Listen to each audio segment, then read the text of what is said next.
Vou te convidar para abrir comigo a Bíblia, lá no livro de Josué, no capítulo 4. Eu vou ler do versículo 8 até o versículo 18. A palavra do Senhor diz assim: Fizeram, pois, os filhos de Israel, como Josué ordenara, e levantaram 12 pedras no meio do rio, como o Senhor tinha dito a Josué, segundo o número das tribos dos filhos de Israel, e levaram-nas consigo ao alojamento e as depositaram ali. Levantou também Josué 12 pedras no meio do Jordão, no lugar em que, parados, pousaram os pés os sacerdotes que levavam a arca da aliança, e ali estão até o dia de hoje. Porque os sacerdotes que levavam a arca havia parado no meio do Jordão em pé, até que se cumpriu tudo quanto o Senhor, por intermédio de Moisés, ordenara a Josué falasse ao povo. E o povo se apressou e passou. Tendo passado todo o povo, então passou a arca do Senhor, e os sacerdotes à vista de todo o povo. Passaram os filhos de Ruben, os filhos de Gade, e a meia tribo de Manassés, armados na frente dos filhos de Israel, como Moisés lhes tinha dito. Uns 40.000 homens de guerra, armados, passaram diante do Senhor para a batalha, as campinas de Jericó. Naquele dia, o Senhor engrandeceu a Josué na presença de todo Israel, e respeitaram-lhe todos os dias de sua vida, como havia respeitado a Moisés. Disse, pois, o Senhor a Josué: dá ordem aos sacerdotes que levam a arca do testemunho que subam do Jordão. Então ordenou Josué aos sacerdotes, dizendo: subi do Jordão. Ao subirem do meio do Jordão, os sacerdotes que levavam a arca da aliança do Senhor, e assim que as plantas dos seus pés se puseram na terra seca, as águas do Jordão tornaram ao seu lugar e corriam, como dantes, sobre todas as suas ribanceiras. Eu quero orar com você, deixa a sua Bíblia aberta.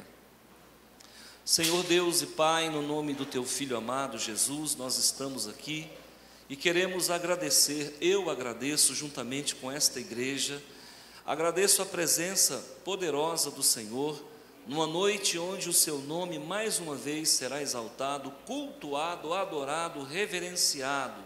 Obrigado, meu Senhor, porque todas as vidas que aqui estão têm sido a cada dia agraciada, Pai de amor, com prosperidade, com saúde, com livramentos.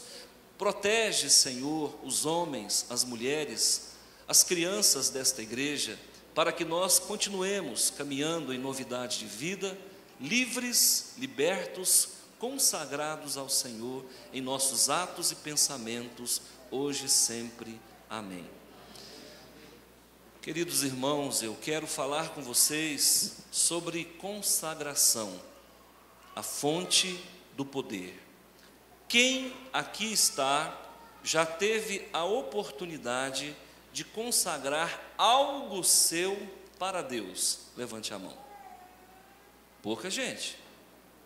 E eu quero dizer que essa é uma atitude muito comum no meio do povo de Deus. Consagrar algo nosso a Deus. Tem pessoas que consagram o carro zero? Tem. É errado? Não. Tem pessoas que consagram a casa? Tem. É errado? Não. Tem mulheres que consagram o seu corpo? Tem. É certo. Tem mulheres que consagram a sua mente? Tem homens que consagram a sua mente? Sim. E é bíblico. Nós devemos fazer uso dessa ferramenta, ela é muito importante. Agora, aqui no Rio Jordão, não foi diferente. O povo que havia saído do Egito, que ficaram 40 anos no deserto, agora entrariam na terra de Canaã. Todo mundo está comigo aqui? Amém? Amém? Esse povo saíram do deserto e agora estavam entrando na terra prometida. Mas eles tinham um obstáculo. E esse obstáculo era menor que o Mar Vermelho, mas não era fácil transpor esse rio. Porque a Bíblia está falando que na época em que eles ali chegaram e acamparam 3 dias às margens do Rio Jordão, ele estava jogando água fora da caixa. Ele estava jogando água no pasto, de tão cheio que ele estava. Talvez você não saiba, o Rio Jordão tem uma largura aproximada de 30 metros no período normal. Num período como esse, com certeza estava mais de 100 metros de largura, porque era supostamente um período de chuva. Então atravessar aquele rio não era fácil. Por quê? Tinha criança, tinha animais, tinha pessoas idosas, tinha mudança. Então como é que atravessaria um rio? Se não houvesse uma intervenção divina, ficava muito complicado. Lembrando que, aliado a isso, Deus também queria exaltar o nome de Josué. Afinal de contas, Moisés acabara de morrer. Então era preciso se estabelecer uma nova liderança. Então o homem o sucessor era Josué. Como é que um homem vai liderar um grupo se não há nele um diferencial de Deus? Como é que alguém vai liderar um rebanho, uma nação, no caso, sem o poder, o cetro de poder que estava nas mãos de Moisés? Então Deus precisava fazer algo grande. E o que ele fez? Promoveu então um grande milagre e pela primeira vez abriu-se as águas do Rio Jordão. Quem é que sabe o que significa Jordão? Levante a mão, deixa eu ver. Pode falar. Aquele que desce. Deixa eu falar uma coisa para você. O Jordão tem várias significações. Ele é tipo de várias situações. Ele simboliza a água do batismo. Ele simboliza a entrada para a Nova Jerusalém. Ele simboliza muitas coisas. Mas eu consigo ver um símbolo que talvez você não tenha visto. Ele simboliza você. Você é o Jordão, ou pelo menos deveria ser.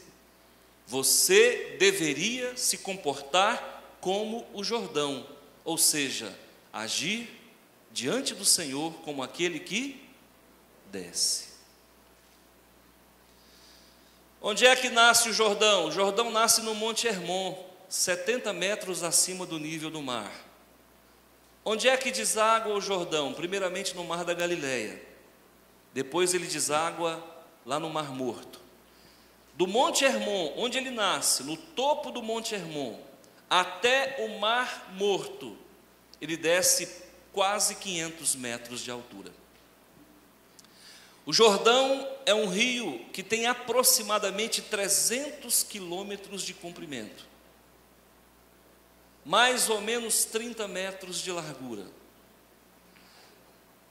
Todos os rios da terra podem secar. Grave uma coisa que eu vou lhe dizer: o Jordão jamais vai secar. É o único rio que nós temos a certeza que ele não vai secar. E eu vou te dizer por quê. Eu vou provar na Bíblia por quê. Hoje nós vamos aprender muito sobre o Jordão. É importante que nós saibamos que aquele que desce, o Jordão, nos dá uma lição de vida.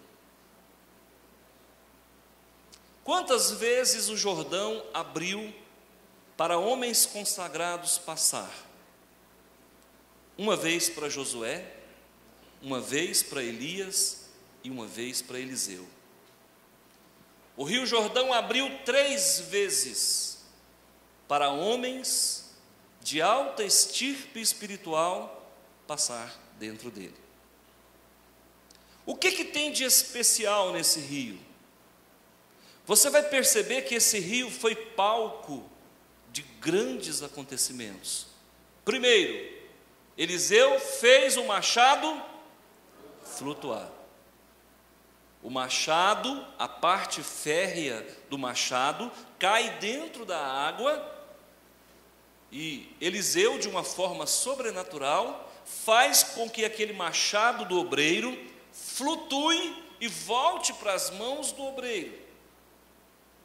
Depois nós encontramos um outro episódio muito interessante, de novo, lá no Rio Jordão. Um general de guerra sírio, acometido por uma lepra, e vocês sabem que naquela época a lepra não tinha cura, hoje tem. E aquele general, então, ao visitar Eliseu, Eliseu diz para ele: volta para a tua terra, mergulha 7 vezes no Jordão, e depois de 7 vezes você estará curado. É verdade que o general relutou bastante, mas acabou obedecendo, e ao final ele estava o quê? Curado. Então nós temos como eventos importantes um machado que flutuou no Rio Jordão. Nós temos como evento importante um leproso que se curou. Agora, o evento mais importante, mais lindo e mais maravilhoso do Rio Jordão foi o batismo de quem? Quem batizou no Rio Jordão? Jesus. Eu pergunto para você, foi Jesus que batizou no Jordão ou foi Jesus que batizou o Jordão? Só para a gente filosofar um pouquinho. Quem batizou quem? Se você entender que Jesus é maior do que o Jordão, não foi o Jordão que batizou ele, foi ele que batizou o Jordão. Se você entender que Jesus é menor do que o Jordão, realmente o Jordão batizou Jesus. Interessante isso. Eu acho que você nunca tinha parado para pensar nisso, mas isso faz a diferença. Vamos pensar no Jesus homem. O Jesus homem foi batizado no... Aquele que pegou um Jesus com um ministério desse tamanhozinho e fez de Jesus um ministério enorme. Aquele Jordão, então, ao entrar nele o leproso, o general de guerra entra doente e levanta curado. Aquele Jordão que recebeu no fundo do seu rio um machado férreo, após a intervenção de um homem de Deus, esse machado flutuou. Deixa eu perguntar para você, o que tinha de tão especial nesse rio? Irmão, joga um machado no córrego do Sapo para ver se ele flutua. E você pode fazer a oração que você quiser, eu te desafio. Deus pode fazer o machado flutuar? Pode. Acho pouco provável. Então, se você achar que o sapo é muito sujo, joga na abóbora. Joga no Rio Verdinho. Dificilmente qualquer coisa flutuará nesse lugar. E eu te pergunto, por quê? Por que será que Deus só fez esses milagres no Jordão? Vamos recapitular? Quem é o Jordão? Diga, eu. Eu sou aquele que desce. Se você é alguém que aprendeu a se humilhar, que aprendeu a se calar, que aprendeu a obedecer, que aprendeu a servir, que aprendeu a se dispor, prepare que na tua vida o machado vai flutuar. Prepara, porque na tua vida a lepra vai ser curada. Prepara, porque o pequeno vai se fazer grande. Jesus pequeno ficou grande somente depois que ele passou pelas águas do Jordão. Alguém pode falar, pastor, eu entendi o que o senhor falou. O senhor falou que se eu me tornar um Jordão, se eu agir com compostura, se eu agir com humildade, se eu agir com subserviência, se eu for aquele que me desdobrar, se eu conseguir me desdobrar em prol de alguém, o senhor está dizendo para mim que o machado vai flutuar, ou seja, não haverá nenhum tipo de problema na minha vida que não seja resolvido por Deus? Sim. O Senhor está me dizendo que eu vou orar pelas pessoas e as pessoas vão ficar curadas? Sim.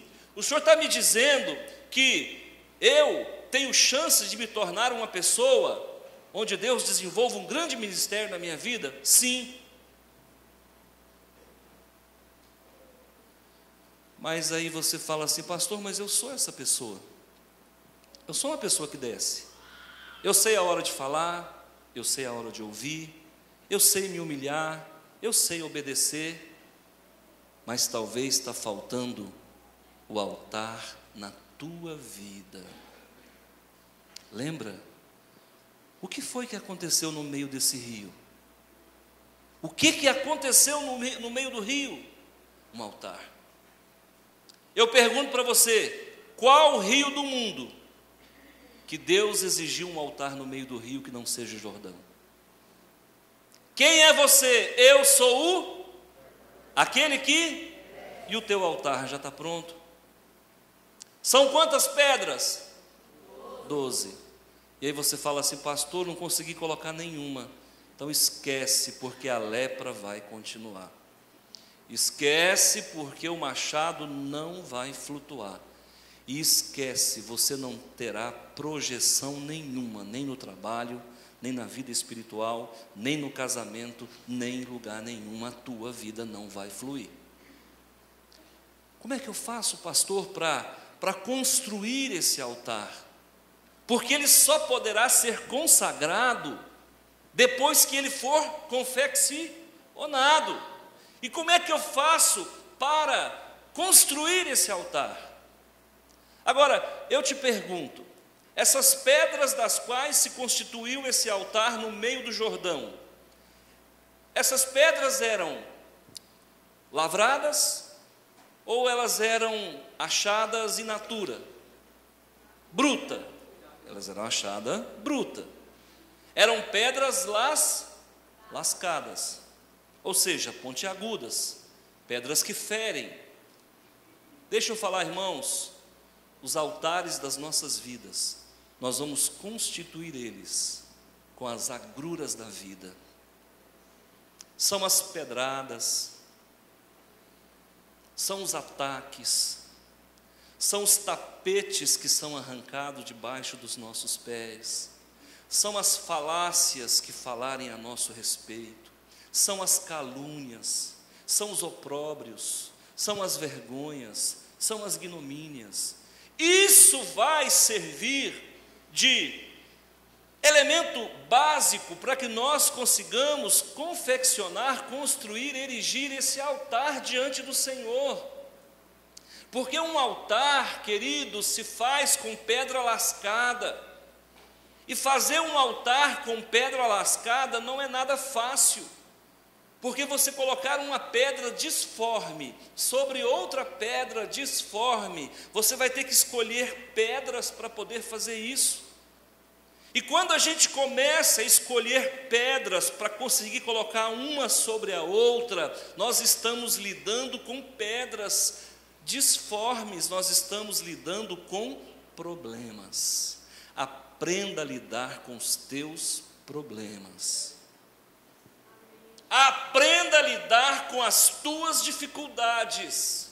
Se você não souber elaborar aquilo que vem contra você, você não vai conseguir fazer o teu altar, por mais que você seja humilde, por mais que você seja prestativo. Existem pessoas, irmãos, que estão sempre prontas para ajudar, mas faz com a mão e desmancha com a outra. Sabe por quê? Porque não conseguem lidar com situações adversas. Sabe como é que a gente classifica uma pessoa como inteligente? Não é porque ela memoriza bem, é porque ela sabe sair de forma eficaz de situações adversas, inéditas e abruptas na sua vida. Sabe como é que eu sei que alguém é inteligente? Diante de uma situação inédita, ele age de forma serena, branda e eficaz. Quem é que aos seus pés, ao longo dessa vida, possui pedras lascadas que lhe foram atiradas? Levante a mão. Você só precisa de 12. O dia que você aprender a resolver 12 problemas da tua vida, o teu altar está construído. Com que idade isso acontece? Eu não sei. Tem gente que com 20 já tem pedra lascada para lascar. É ou não é? E aí, pastor, o que eu faço? Arrumo essas pedras. E sobre essas dores, exalta o nome do Senhor. O dia que você aprender a organizar as pedras que te atiraram, a colocá-las de forma bem organizada, de forma que elas não caem, de forma que elas não te machuquem, e de formas que você possa exaltar e glorificar e invocar o nome do Senhor. Eu digo para você, todo machado vai flutuar na tua vida, toda lepra será curada em você, na sua família, no teu vizinho, na tua rua, na tua cidade, e todo pequeno seu se tornará grande para a honra e glória do Senhor. Qual que é o problema, irmãos? O problema é que nós queremos facilidades. No mundo onde se troca de canal de televisão com apenas um apertar do dedo, no mundo onde você pensa em comer alguma coisa, você chega num pit dog, com menos de 10 minutos a sua refeição está pronta. Num tempo onde para você falar com o seu parente que mora em São Paulo, não gasta mais 15 dias de correio, o celular está à sua mão e você fala em tempo real. No mundo, queridos, onde os carros passam depressa, no mundo onde cada dia tem uma novidade, fica muito complicado a gente aprender a lidar com situações, porque normalmente nós queremos, é a lei do menor esforço. E o Senhor continua operando na nossa vida através das lutas e das dificuldades, da mesma forma como Ele operava lá no tempo de Josué. Ainda hoje as pedras são lascadas. E agora, pasmem, eles tinham que construir um altar em tempo hábil, porque o rio voltaria ao seu curso normal. Outro detalhe importante desta pregação: foi escolhido 12 homens, cada um. Você vai ter que resolver 12 problemas da tua vida em 12 diferentes áreas do teu ser. Misericórdia, pastor. Não adianta, queridos. Não existe resolução de problema instantâneo. No mundo espiritual é uma construção. No mundo espiritual nós vamos sempre enfrentar situações e vamos ter que saber dar respostas oportunas e eficazes. Agora, uma outra questão aqui que eu quero te chamar a atenção. Olha, você que está com a Bíblia aberta, dá uma olhada aqui, ó, Josué 4:9. Levantou Josué também quantas pedras? No meio da onde? No lugar em que, parados, pousaram os pés os sacerdotes que levavam a arca da aliança, e ali estão até... Posso fazer uma pergunta? Essas pedras estão ali até hoje? Sim ou não? Não. Por quê? No que o Rio Jordão volta ao seu curso normal, essas pedras foram derrubadas. Espera aí, mas a palavra de Deus mente? A palavra de Deus mente, sim ou não, igreja? Não, ela não mente. Em que Deus está dizendo? Que o altar que você levantar na terra, ele está levantado no céu, e nada, nem ninguém pode destruir um altar de Deus na tua vida. Consagre a Deus hoje a tua vida, consagre a Deus hoje o teu casamento, consagre a Deus hoje as tuas finanças, e você vai ver que por mais que balance o vento, esse altar está ligado no céu, e diante do Senhor ele flameja, diante do Senhor ele queima e arde, porque é a tua vida nas mãos do Pai, do Deus Todo-Poderoso. Agora preste atenção a um outro ensinamento desse versículo. No meio do Jordão. Por que no meio do Jordão? Você sabe o que é meio? Meio de 30 é 15. Onde é que está o teu meio? Aqui o teu meio, ó. Esse é o teu meio. Deus quer atingir o que na tua vida? O teu coração. Se você não erigir um altar aqui, você não vai ser vencedor. Olha outro ingrediente importante da construção de um altar. Quem é que estava na confecção aos pés de quem erigido esse altar? Nos pés dos sacerdotes. Se você não tem um sacerdote, se você não tem um líder espiritual, esquece. Se você não obedece o líder que você vê, você também não obedece o Deus que você não vê. Não existe altar sem sacerdote, não existe altar sem coração. Agora pasmem, tem um outro elemento no meio desse rio. Quem é o outro elemento? A arca da... O que a arca da aliança simboliza? Se não tem presença de Deus na tua vida, não tem coração. Se não tem presença de Deus na tua vida, você despreza o sacerdote. Se não tem presença de Deus na tua vida, o altar não foi construído. Se não tem presença de Deus na tua vida, você não vai dar conta de resolver teus problemas. Se não tem presença de Deus na tua vida, machado não flutua, lepra não se cura, e você se tornará pequeno, insignificante, desconhecido, desprezível, anônimo diante do Senhor. Interessante. Quando foram expulsar o demônio de uma jovem, como diz aqui em Goiás, né, os tiradores de espírito, chegou no demônio e falou: eu te repreendo no nome do Jesus de Paulo. Lembra disso? Você já viu alguém expulsar demônio desse jeito? O demônio olhou para ele e falou assim: ó, Jesus eu conheço, Paulo eu conheço, e você quem é? E dá-lhe tapa, pontapé e mordida, meu amigo. Sabe por que esse cidadão apanhou do demônio? Porque ele não tinha altar. Se você não tiver altar, nem os demônios te conhecem.